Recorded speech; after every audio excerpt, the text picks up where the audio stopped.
Hey loves, and welcome back to my channel. Today we are going to be making a clear lip gloss. I'm going to give you some super tips too as we go on to avoid the cloudiness of your lip gloss or it looking milky.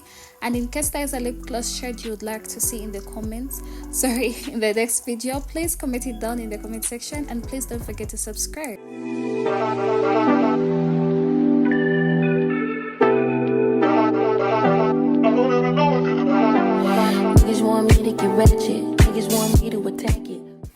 Alright, so first we are going to go in with our Vasogel. These are 5.5 ounces. I got them from my supplier here in Uganda.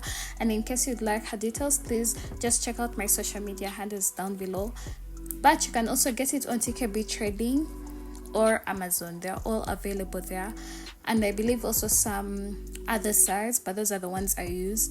Then when you are picking a type of oil that you're going to use, be it coconut oil, grapeseed oil, any type of oil, make sure it is a clear oil, because when you use an oil that is slightly tinted in color, it's going to make your lip gloss look milky or make it look yellowish in color.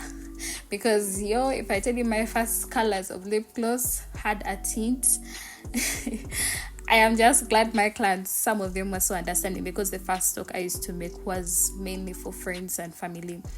So now I'm going to go in with a tablespoon of coconut oil, but in case you'd like to increase the quantity, you can increase it as you go. Alright, so right now I'm going in with my spatula. I feel like this helps to remove all the base from the side of the bowls so that it is just mixed into the oil. Now, the best thing I can tell you is to start slow. Start mixing it slowly, then with time keep increasing the pace so that you do not have so many air bubbles in your lip gloss. You just start it slow, then you try to mix the oil as you go. In case you feel like the consistency or it's too thick for you, you can add more oil as you go. But I first started with 1 tablespoon of coconut oil.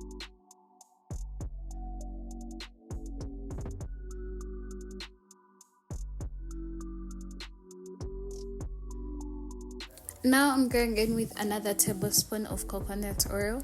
And one thing I will tell you about lip gloss is that it is the most simplest thing to do.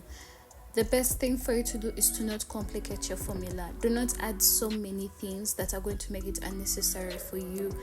Or sometimes people can have allergies to some of the things you may add, and you wouldn't know even where the problem would come from in case someone was to bring up an issue of an allergy. So I suggest you start with the least. The least complicated your formula is, the better.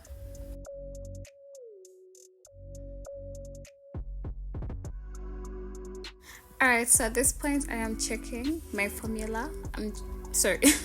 My consistency, and I love how smooth it is. I do not love a very thick and very sticky lip gloss. I love it when it is just flowy enough, just like that, and it is very moisturizing, and that's why it's one of our best sellers in Posh Cosmetics, because it is very smooth on the lips and it doesn't bring white lines.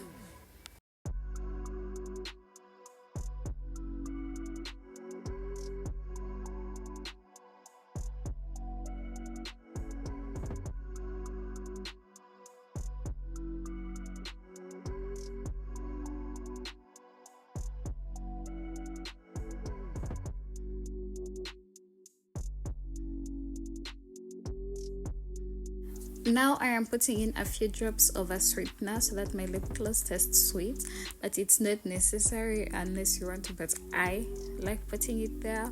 So now we mix it.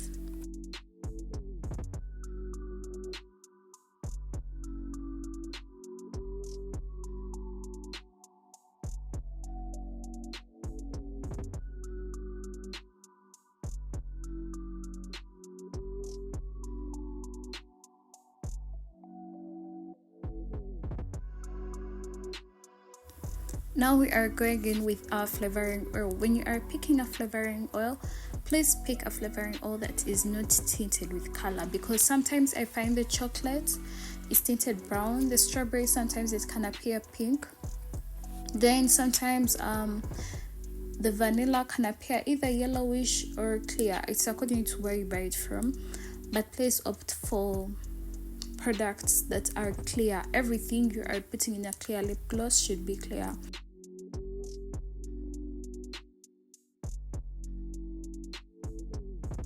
Alright, so I've had some of my students ask me, what is the difference between flavoring oils and essential oils? Flavoring oils are what we use in lip glosses because they are formulated to be suitable to put around your mouth. So that if maybe the oil goes on your lips, it will still taste very okay, very sweet, or have no taste at all. But then essential oils, for them in most cases, are extracted from plants, or now for example the lavenders, the cinnamons, the cloves. Some of them are very strong oils, and if you put them on lips which are very, very sensitive, lips have like soft tissues, so they're very, very sensitive. You can't put very strong oils like that next to the lips because that's why people have from irritations, allergic reactions and things like that, like burning and itching. You are supposed to use flavoring oils. So at this point, I am now filling my lip gloss tubes. I actually prefer to use a spatula when I'm filling them if I'm not in a rush, but if I'm in a rush, I use a syringe.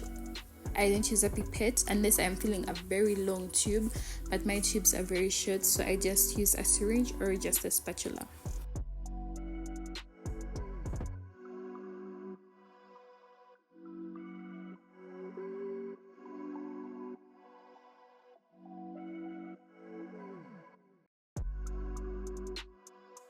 So this is how our finished product is looking. Right now it's a bit cloudy, but it's because there's so many air bubbles, but I don't really mind it because it's my personal lip gloss, the samples I use.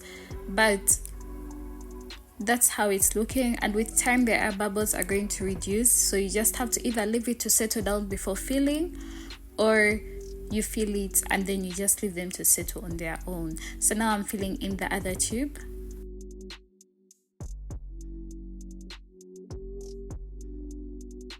Oh my god, so this is how the final product is looking. I'm in love with these glosses. In case there is a lip gloss shade that you would like to see me make, please comment it down below. In the next video, we are going to be making a double layered lip gloss. Okay, a lip gloss with 2 different shades above each other. So please don't forget to subscribe. You would not want to miss out on that video. Other than that, thank you so much for watching. Mwah.